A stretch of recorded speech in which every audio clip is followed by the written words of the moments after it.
오늘이 토요일 날이죠. 지금이 2026년 7월 11일 오후 4시 57분을 시계가 가리키고 있네요. 그러니까 3분 전 5시네요. 가톨릭 이제 여기를 할 차례죠. 1520년의 교황 교서에서는 루터를 하나님의 포도밭을 파헤치고 다니는 야생 멧돼지에 비유했으며 19세기 시인이자 예수회 사제인 제라드 맨리 홉킨스는 독일의 난파에서 루터를 폐목제 짐승에 빗대었다. 아주 그 루터를 굉장히 비난하는 그런 거죠. 요하네스 얀센은 중세 후기 교회는 당시 성서 번역 작업과 종교 예술의 만개, 경건한 서적의 출판 등으로 스스로 정화할 수 있는 충분한 동력을 갖추고 있었다면서 루터의 결정적인 우려는 이런 자원들이 이미 작동하고 있음을 보지 못한 데 있었다고 말한다.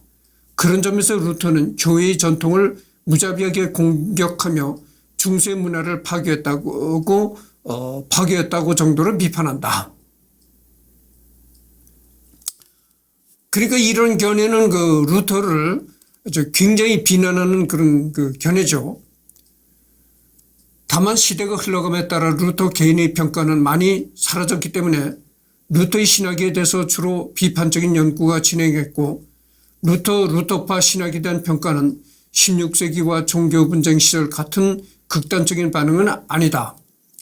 20세기 신학 연구들의 성과로 마르틴 루터에 대한 평가는 많이 달라졌으며 1965년 미국 가톨릭계 정기 출판물에선 이렇게 평가했다. 우리는 오늘날 어제 편협한 용어로 루터를 비난하는 것이 어리석다고 생각한다. 마르틴 루터라는 인물도 예외 없이 역사 속에서 희미하게 되었기 때문에 대부분의 가톨릭 인사들은 루터 개인과 루터주의를 구분하고 있으며 일단 가톨릭 교리에 맞서서 루터의 교리 자체는 옳지 않지만 의도했던 그렇지 않았던 결과적으로 가톨릭 교회에 자극을 줬고 가톨릭 교회의 변화에 영향을 주었다는 점까지는 인정하고 있다. 간단하게 말해서 위대하다고 말하지는 않지만 아무튼 거대하다고는 말하는 셈이다. 그래서 가톨릭 교회의 교리와 역사를 더 잘 이해하기 위해 루터를 읽어볼 것을 권하는 가톨릭 사제와 신학자들은 있다. 개신교의 주장에 맞서서 가톨릭 교회 역시 교리와 논리를 정비하여 치열한 반박으로 교회의 신학이 발전했기 때문에 가톨릭 신학자들은 루터의 인용이 많고 그러기 위해선 많이 읽을 수밖에 없다. 루터를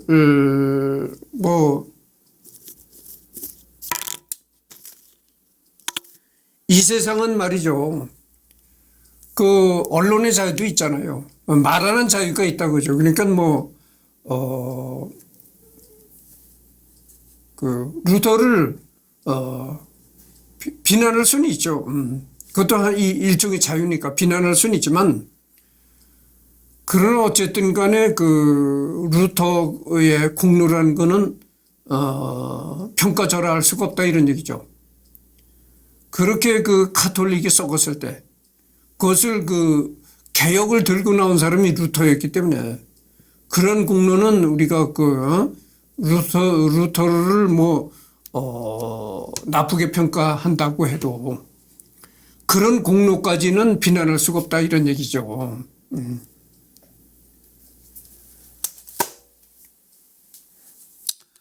전번 시간에도 내가 얘기했잖아요. 이 개혁이나 혁명이라는 것은 기존의 세력들에게 많은 반발을 받게 된다. 그렇기 때문에 이 개혁이나 혁명을 하려면은 상당히 대가 세우고 용기가 있기 전에 힘들다 이런 얘기를 했습니다. 그래서 예를 들어서 루터의 종교개혁뿐만이 아니잖아요. 예를 들어서 어느 한 사람이 A라는 사람이 어떤 직장에 다니는데 그 직장 내의 어떤 비리를 알았어. 그렇지만 자기 조직 내의 비리를 알았지만 그거를 양심 선언을 하고 외부에 발설하기는 힘들잖아요. 왜냐면은 자기가 속한 조직의 비리는 알고 있지만 그거를 외부에 이렇게 밝히고 양심 선언을 하고 나오기는 굉장히 어렵다 이런 얘기죠. 그렇게 외부에 그거를 밝히고 양심 선언을 하게 되면은 그 조직 내에서는 환영을 못 받는 겁니다. 그러니까 그렇게 되면은 그 조직을 나올 수밖에 없다든가 이렇게 되는 거죠. 설사 그 조직에 남아있는다 해도 여러 가지 핍박이 가해지는 겁니다. 그래서 예를 들어서 A라는 여자가 이제 취직을 했는데 그 직장의 상사라는 상사가 이제 남자인데 아니 그 직장의 상사라는 놈이 자꾸 찝쩍거리고 뭐 다른 직원이 없을 때 이런 때는 괜히 허벅지도 만지려고 닫아붙고 자꾸 이런단 말이야. 그러면서 어느 날 좀 옷을 잘 입고 가면 오늘 참 굉장히 섹시한데 어쩌게 섹시한 쪽으로 자꾸 얘기를 하고 그리고 자꾸 이 도가 심해지더라 이거야. 그럼 어떻게 되겠어요?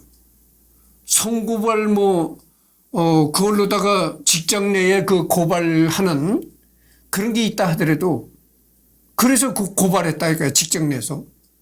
그런 연유로 그 상사는 아무런 제재를 안 받는데 자기한테 계속 핍박이 가해지더라 이런 얘기. 그래서 결국 거기를 그만둘 수밖에 없었다 이런 얘기인데. 그래서 아무리 올바른 일이라 하더라도 그거를 입 밖에내고 개혁을 부르짖기는 어려운 얘기입니다. 그래서 그 대부분의 여자들이 직장 내에서 성희롱을 받는다 하더라도 그냥 입 다물고 넘어가는 경우가 많아요. 온건한 평가를 내린 다른 신학자로는 조셉 로츠가 있는데 그는 루터가 토마스주의보다는 오컴주의 전통에서 신학을 공부했기 때문에 중세 후반 기성교회 안에 만연한 부패 현상을 가톨릭 정통신앙과 통일시한 것에서 비극이 생겼다면서 루터가 주장한 대로 과연 중세 교회가 그렇게 타락한 요소를 교회의 본질로 삼고 있었는지 의문을 제기했다. 개신교에서는 오컴주의 영향을 받은 것은 인정한다. 루터 본인도 오컴의 영향을 많이 받았다고 인정했다. 그러나 루터의 신학은 오컴주의와 완전히 같지 않다. 루터의 오컴의 유명론의 방법론의 영향을 받았으나 아우구스티누스의 영향으로 초기 받아들인 오컴주의까지 비판했기 때문이다.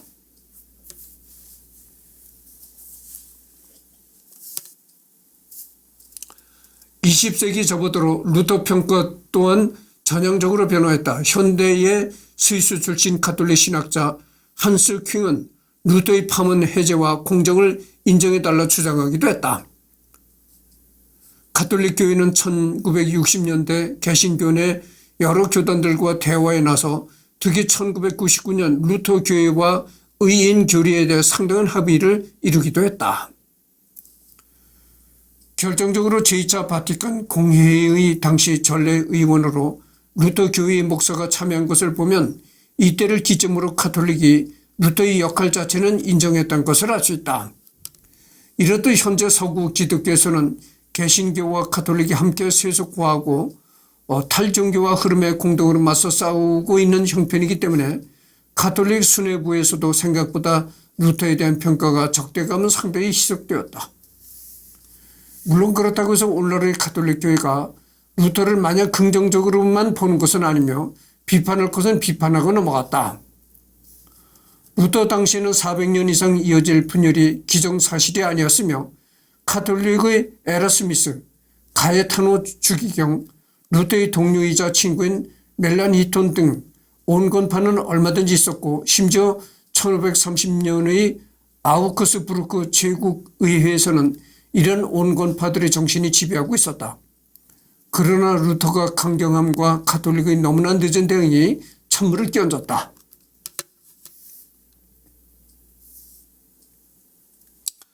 이렇게 화해적인 자세는 제1치를 위한 좋은 토대처럼 보였다.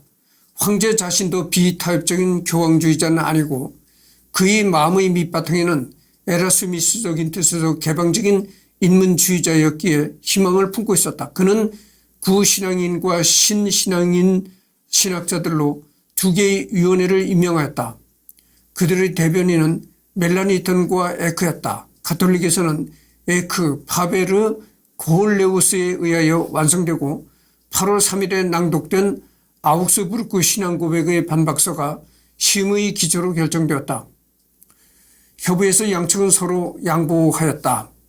에라스미스의 정신이 모든 참가자들에게서 생동하고 있었다. 즉 누구보다도 황제가 변호하고 있던 표어는 어떤 희생을 치르더라도 일치를, 타협하겠다는 최대한의 각오, 자신의 요구를 최소한으로 줄이자는 것이었다. 결국 5가지만이 논점으로 남았는데 그것은 평신도의 성렬 배령, 사제의 결혼, 수도 서약, 그동안 프로테스탄트 영주들로부터 약탈당한 교회 재산의 반환, 미사의 희생적 성격, 미사 전문에서 표현되어 있는 것처럼이었다. 잠깐만요. 잠깐만요. 카메라 조정을 좀 다시 해야 되겠습니다.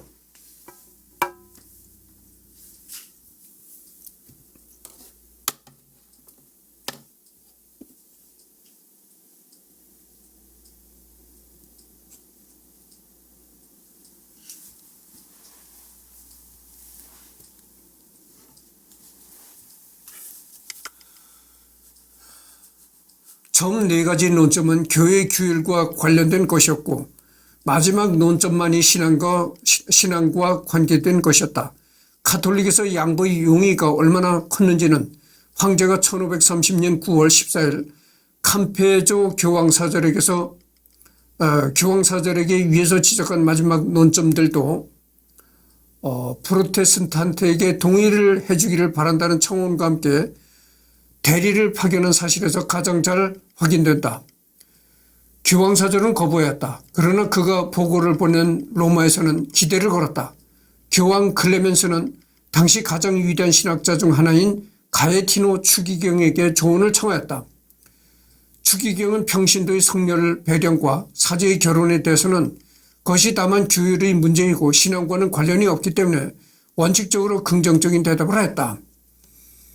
그러나 그것에 대한 결정은 앞으로의 공의회에서 하여야 한다고 말하였다. 이 두 문제는 그때부터 공개 토론에서 큰 역할을 하였다. 멜라니토는 만약 적어도 이 두 논점에서 양보한다면 제1치 길에는 아무런 방해가 없을 것이라고 언명했기 때문에 황제는 이 2가지 양보를 로마로부터 얻어내는 것을 자신의 과제로 삼았다. 그러나 트리엔트 공의회는 1563년에 가서야 그것들을 다룰 시간과 기회를 가지게 되었다. 이어 적어도 평신도의 성렬 배령은 허용되었으나 때는 이미 30년이 늦은 후였다. 잠깐만요. 잠깐만요.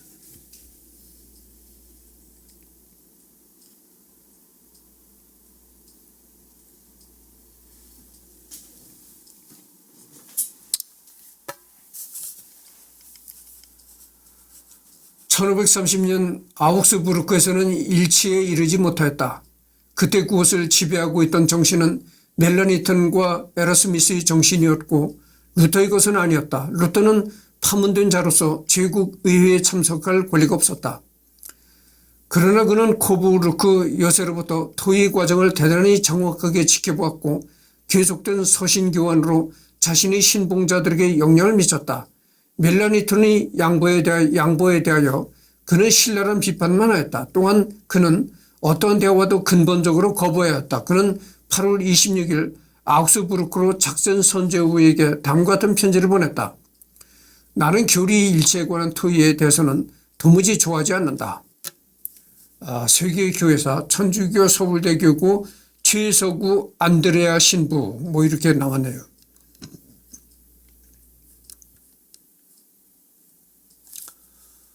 또한 루터가 가톨릭 교리를 자주 왜곡하여 이해하여 허수아비 공격의 오류를 범했음을 지적한다. 여기에는 중세 가톨릭의 구조적인 미흡함도 한몫을 하는데 중세 가톨릭은 교통, 통신, 행정력의 문제 때문에 근대의 가톨릭보다는 신학적인 명료함이 부족했다. 이는 각 지역 신학자들의 자율성을 높여준다는 장점은 있었지만 훗날 루터와의 논쟁에서 많은 신학적 차이들이 실제보다 과장되고 프레임화되고 슬로건화되는 원인이 된다.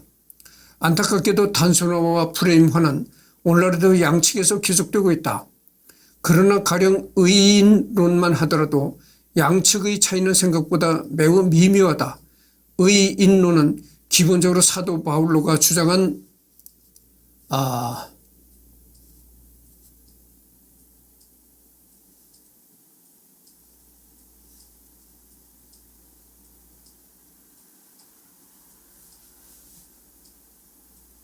이제 뭐 넘어가기로 하죠.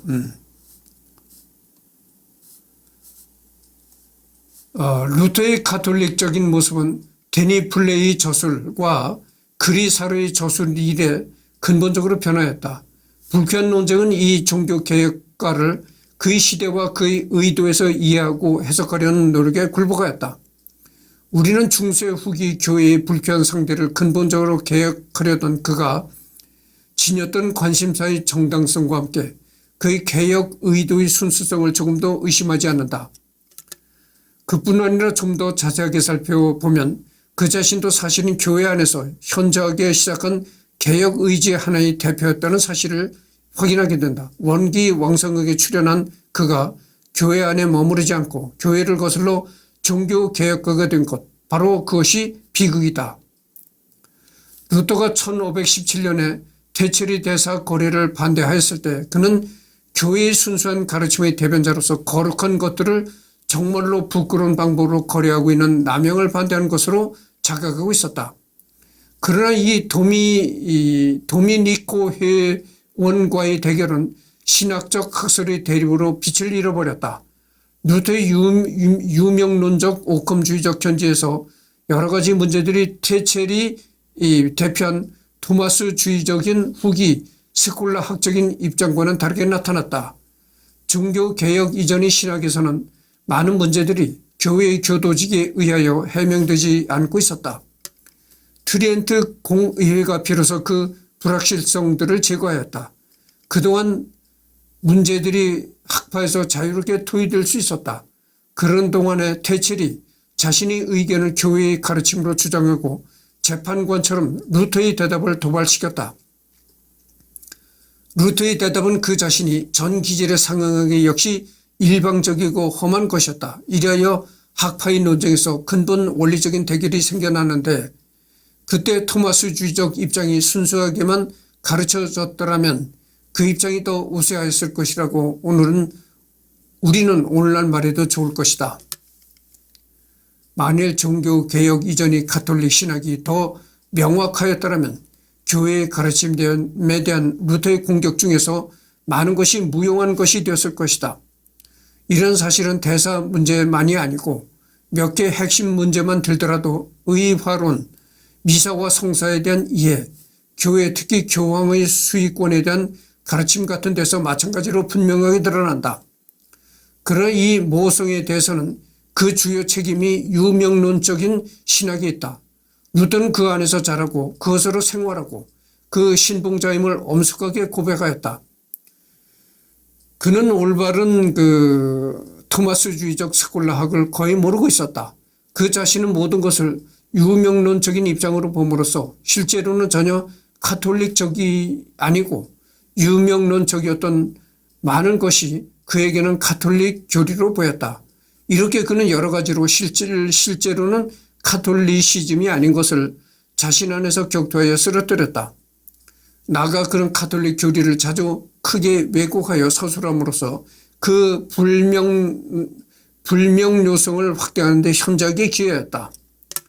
이런 객관적인 비판은 정당성을 지니고 있다. 여기에 종교개혁 본래의 비극적인 근거가 있다. 그것이 루터의 신학적인 자세와 그의 개성과 강하게 결합되어 있다.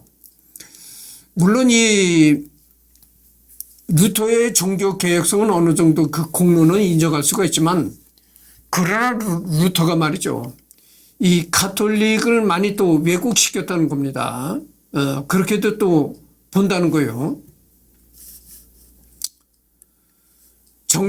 정교회의 경우 마르틴 루터 자신이 적동적으로 이어받았다고 하는 아우구스티누스 신학이 아닌 동방교부들의 신학을 따르며 아우구스티누스 신학에 비판적인 입장을 취하기 때문에 신학적으로 가톨릭보다 루터에 대해 더 강경하다. 게다가 사도 전승, 실제 변화, 교회론, 사제의 지위 등 핵심적인 교리에서 양자 간의 간극은 매우 넓다. 독일 튜빙겐의 개신교 신학자들과 지식인들이 정당성과 지지를 얻기 위해 콘스탄티노플 총대주교 에레미야스 2세와 접촉했으나 에레미야스는 당대 개신교의 핵심적인 교리와 신학을 수용하기를 거부하고 사도들의 교회로 복귀할 것을 요청했다. 서신은 총 3번 오갔으나 결국 양자 간의 대화는 합의를 이루지 못하고 결렬되었다. 루터 개인은 정교회를 매우 칭송한 바 있으나 당대 개신교 신학자들처럼 동방교회에 대한 지식이 전무하던 그는 자신이 그토록 저주했던 로마 교회와 콘스탄티노플 교회가 얼마나 닮아 있었는지를 몰랐다. 한때 17세기 콘스탄티노플리스 세계 총대주교였던 키릴로스 1세가 루터와 칼뱅을 비롯한 종교 개혁가들의 신학에 큰 영향을 받아 정교회의 교리를 바꿔보려 시도했지만 실패했다. 교리적인 문제를 떠나서 당대 정교회권은 오스만 제국 치하에 있었고 가톨릭 국가와의 관계 등 복잡한 문제가 많았으며 정교회 내부의 반발이 매우 거셌다. 현재 한국 정교회 암브로시오스 대주교는 가톨릭 사제 루터가 당시 성직자의 부패에 반발한 것을 높이 평가합니다. 그렇지만 이때 루터가 새로운 교회를 세우지 않고 초대 교회로 돌아갔다면 더 좋았을 것이라고 생각합니다. 일치해야 하니까요 라고 평가한 바 있다. 여기서 그가 말한 초대 교회란 동서대분열이 발생하기 전을 의미한다. 이 한국 정교회가 있는데 한국 정교회가 있는데 거기에 그 암브로시오스라는 그 대주교가 루터에 대해서 이렇게 말했다는 거죠. 종교 개혁한 것까지는 좋았다. 그러나 종교 개혁까지 하는 것은 좋았지만 굳이 개신교를 만들 필요가 있었겠는가 이런 얘기죠. 개혁을 하고 초기 교회로 되돌아갔어야 된다. 이런 얘기입니다. 오리엔트 정교회. 한국에는 자료가 많지 않아 많이 알려진 그러니까 이런 얘기를 하면 이런 식의 얘기를 이제 우리 정치권에서 하면 이런 얘기가 되겠어요. 지금 저 23분을 경고하고 있습니다. 잠깐만요.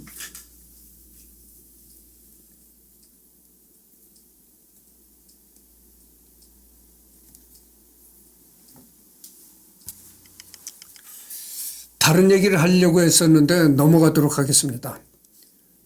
오리엔트 정교회. 한국에는 자료가 많지 않아 많이 알려져 있지는 않지만 루터는 1534년에 비텐베르크에서 오리엔트 정교회 중 하나인 에티오피아 정교회의 부제 미카엘과 교류한 바 있다. 루터는 에티오피아가 기독교를 처음으로 국교로 지정한 나라들 중 하나라고 보아 호감을 가지고 있었다.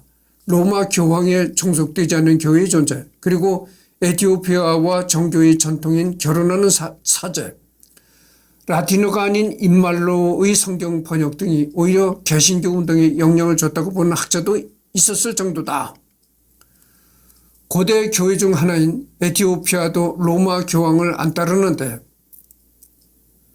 자신들이라고 따를 필요가 없다며 정당성을 부여해 주었다는 것이다. 또 애초에 마르틴 루터의 개혁운동의 불씨였던 면죄부 그리고 연옥 같은 개념도 없었으니 기존 유럽 기독교와 다른 해석의 가능성을 보여주었다고 할 수 있다.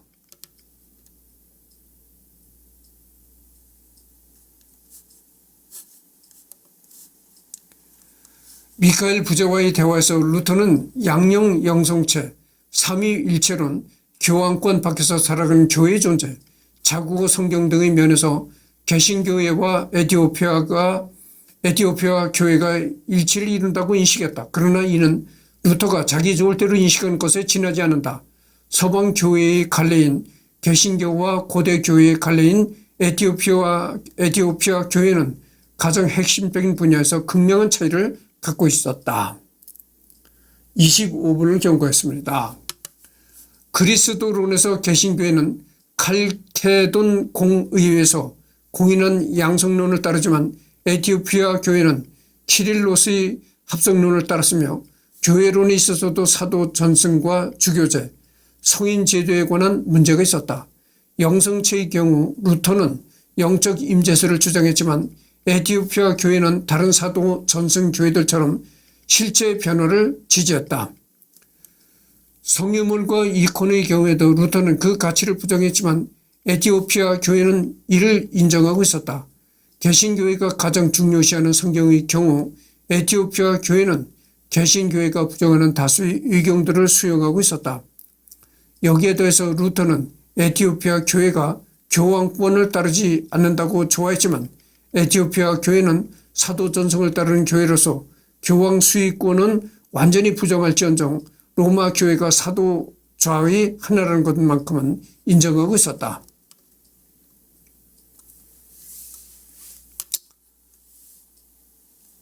서위 라틴어가 아닌 인말로의 성경 번역도 위 기사를 쓴 사람이 과장한 것에 지나지 않는다. 루터가 살던 시기 유럽에서 자국어로 된 성경을 갖고 있지 않은 국가는 드물었다. 완역 성경이 적었을 뿐 복음서 단위나 신구약 단위로 쪼개서 번역한 성경은 부지기수였고 독일의 경우에는 루터가 살던 시기에 18종이나 되는 독일어 성경들이 몇 번이 개정되어 나올 정도였다.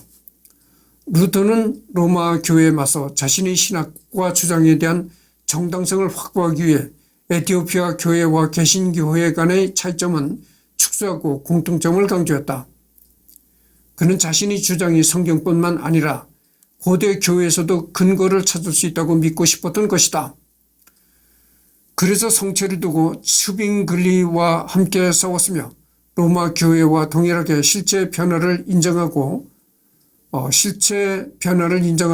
에티오피아 교회가 양형 영성체를 한다는 이유만으로 호의적으로 바라봤고 삼위일체와 연합, 면죄부 같은 요소들에게서만 일치를 이루었을 뿐 핵심적인 교리와 신학의 일치를 이루는 게 거의 없음에도 루터는 자신이 서방교회의 반대파들에게 적용했던 엄격한 잣대를 미카엘 부제에게 들이밀지 않았다. 그다음에 성서학,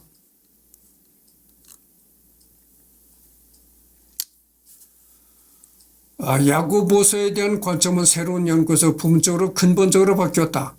이것은 문학적 평가만이 아니라 신학적 평가에도 해당된다.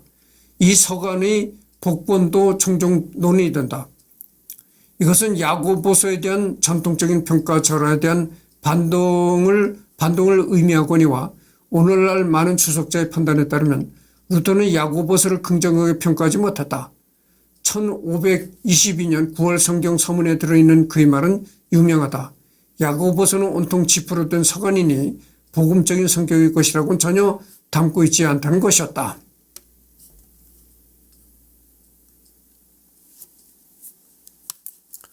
마르틴 루터는 6장과 10장의 속죄 신학에 대한 날카로운 의구심을 표명했다. 루터는 히브리서를 거리에 두고 대해야 할 문서들을 안에 자리매김했고 자신의 독일어 성경에서는 아주 뒤에 배치했다. 루터의 성서학에서 가장 중심이 되는 책은 로마서이다. 1516년에 나온 루터의 로마서 주석이 종교 개혁의 출발점으로 여겨질 정도로 루터에게 있어서 로마서는 모든 책의 심장이며 정수였다.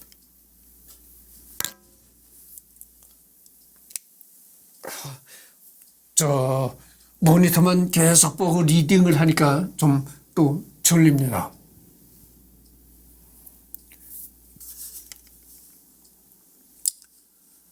게다가 최근 바울로 신학에 대한 연구 성과가 축적되며 루터가 바울이 로마서에 나타난 구원관을 오독했던 것이 밝혀졌다.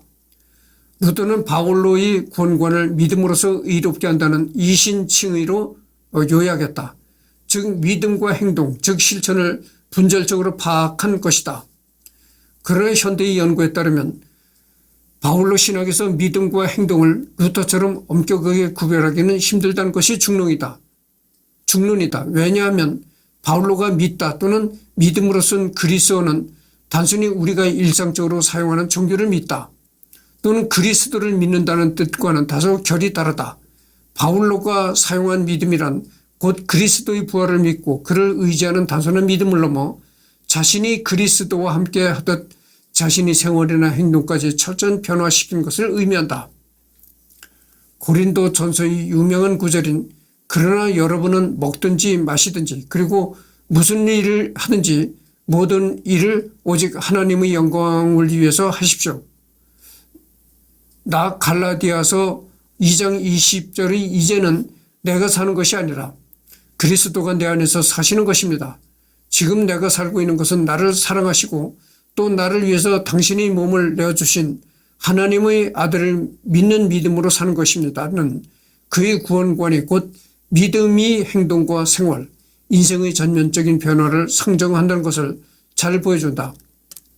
그에게 있어서 구원이란 루터가 파악한 것처럼 믿음에 의한 구원과 행위에 의한 구원으로 이분법적으로 갈라지는 것이 아니라 더 포괄적이고 나눌 수 없는 것이었다. 왜냐하면 바울로에게는 믿음이 곧 행위자, 실천이요. 행위가 곧 믿음이었기 때문이다. 때문에 현대 개신교에서는 일반적으로 루터의 로마서에 대한 이해를 야고보서의 행함이 없는 믿음은 죽은 믿음이라는 주장과 절충시켜 믿음이 배제된 선행은 인간을 구원할 수 없지만 인간을 구원에 이르게 하는 믿음에는 반드시 선행이 포함되어 있어야 한다고 가르쳤다. 여기서 이제 강조되는 게 믿음이죠. 그런 얘기가 있다잖아요. 사랑, 소망, 믿음. 이 셋 중에서 가장 으뜸은 사랑이니라 이런 얘기도 있다잖아요. 그만큼 이 세 가지가 중요하다 이런 얘기죠. 사랑, 믿음, 소망. 이 세 가지가 중요하다 이런 얘기죠. 그래서 지금 32분을 경고했습니다.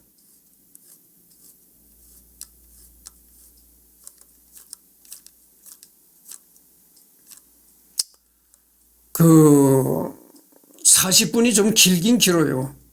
여러분들 그 콘텐츠가 재미난 콘텐츠도 아니고 그런데 40분씩 이렇게 되는 이런 영상을 시청하기가 쉽지 않습니다. 대부분 영상은 말이죠. 이렇게 10분 내 영상을 여러분들이 보기가 좋다고 느낄 것입니다. 특별히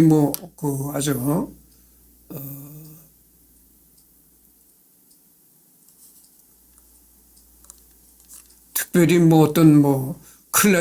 클래식의 매니아라서 한 40분 이상씩 그렇게 되는 곡들도 아주 집중해서 듣는 그런 사람이 아니라면은 내가 지금 이렇게 하는 이거는 클래식 음악 사이트도 아니고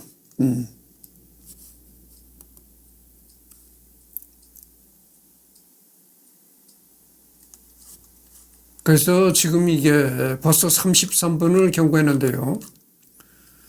그 어떤 것도 마르틴 루터의 위대함에 반대할 수 없다. 그는 성서 번역이라는 엄청난 작업을 통해 처음으로 독일어를 제대로 만들었다. 이 언어를 게테와 니체가 완성했다. 그뿐만 아니라 루터는 스콜라적 속박을 분쇄하고 양심을 새롭게 함으로써 연구, 비판, 철학적 사변에서 엄청난 발전을 이루었다. 그는 인간의 신에 대한 관계의 직접성을 복구함으로써 유럽의 민주주의를 촉진했다. 왜냐하면 모든 사람은 자기 자신만의 사제이기 때문이다. 이것은 곧 민주주의다. 이것은 토마스 만이 이렇게 얘기를 했다는 거죠. 루터의 교리는 신성하지만 비인간적이다. 그렇다. 야만적이다. 그러나 그의 교리는 처음에만 비인간적이다. 전제만 그럴 뿐 결과는 그렇지 않으며 수단만 그럴 뿐 목적은 그렇지 않다. 인간의 모습으로 루터가 취한 것, 그것을 하나님 앞에서 루터는 100배로 다시 보상한다. 철학자 루트비 포이어바흐가 이렇게 얘기했다는 거죠. 프리드리 대왕은 루터를 가리켜 독일 민족 정신의 화신이라고 칭했다. 루터의 평가는 신학교보다 독일 내셔널리즘과 결합하여 후대의 독일인들에게 높은 평가를 받았다. 당시 세인과 후학들인 역사가, 정치가, 철학자는 물론 훗날 공산주의 진영이던 동독에서조차 루터와 관련된 공휴일이 있었을 정도, 당시 동독에서 구시대 인물 중에 긍정적으로 평가한 인물 중에 하나이다. 이 독일이 독일도 이렇게 서독과 동독으로 나누어 분단이 됐었잖아요. 근데 이 공산 동독에서는 이 루터에 대한 그 기념일이 있었다는 거죠. 루터에 대한 공휴일까지 있었을 정도였다는 거죠. 이 공산주의가 대부분 이 종교에 대해서는 금하잖아요. 근데 어떻게 공산주의였던 동독에서 이렇게 종교인이었던 루터에 대한 공휴일이 있었는지 참 놀랍습니다. 그러니까 내가 보기엔 그래요. 이 예전에 서독과 동독이 이렇게 분단이 돼 있었지만 예전에 그 공산주의 동독은 지금 북한 같은 공산주의지만 북한과는 그래도 많이 좀 달랐다고 생각이 들어요. 예전에 그 동독이 북한처럼 아주 기가 막힌 교조주의가 아니었다. 그래도 어느 정도 교조적인 아주 북한과 같은 아주 지독한 독재적인 공산주의는 아니었다. 이렇게 판단할 수가 있습니다. 카를 마르크스와 프리드리히 엥겔스는 루터를 종교개혁의 창시자로 종교개혁을 봉건 체제에 대항한 유럽 시민계급 최초의 결정이라고 평가했다. 동시에 그들은 혁명적 노동자운동을 특별한 의무로 느꼈던 농민전쟁과 토마스 민처는 루터가 제공한 동기에서 유발된 필연적 결과를 구체화했다고 말했다. 이것은 1983년 루터 탄생 500주년 기념해서 동독 사회학자 그룹이 제시한 마르틴 루터에 대한 논제에서 이렇게 얘기를 했던 거죠.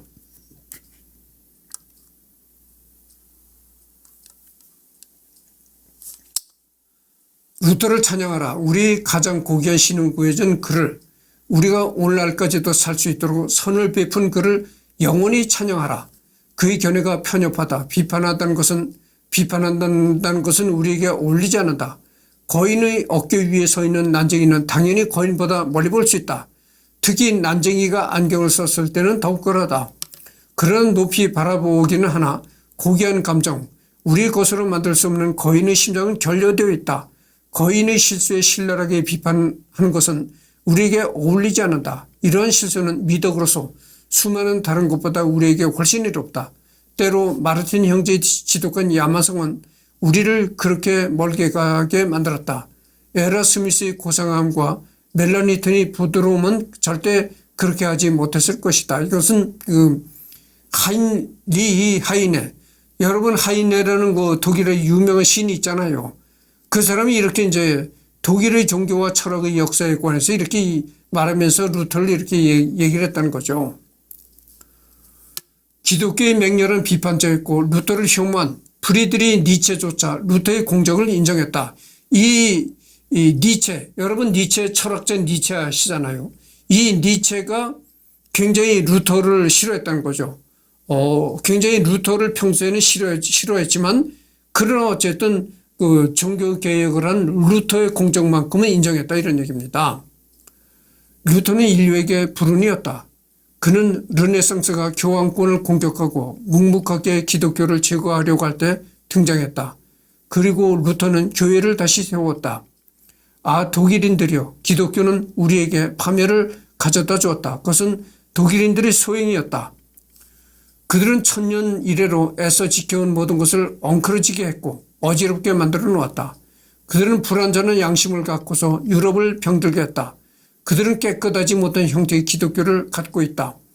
이것은 가장 고치기 어렵고 가장 반박할 수 없는 것인데 이는 프로테스탄트의 책임이 있다.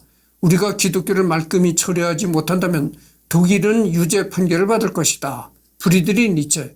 루터는 호불호가 갈리는 기독교 인물이라 출처 분명히 갖가지 설이 인터넷에 난무하다. 그러니 루터에 대해 좀 더 자세히 알고 싶다면 인터넷에만 의지하지 말고 전문 서적을 참조하도록 한다. 그래서 이 루터는 굉장히 호불호가 갈리는 인물이라는 거죠. 루터를 비판하는 사람은 굉장히 비판하고 또 루터를 찬양하는 사람은 굉장히 찬양한다 이거죠. 그렇게 아주 싫고 좋음이 뚜렷하게 갈리는 사람이 루터다 그죠.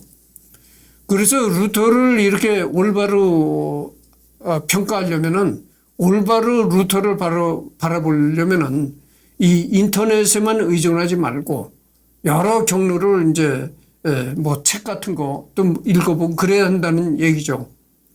그래서 이제 40분을 경고했습니다. 이번에 이것으로 끝을 맺고 내일은 여기 비판 여기서부터 하도록 하겠습니다.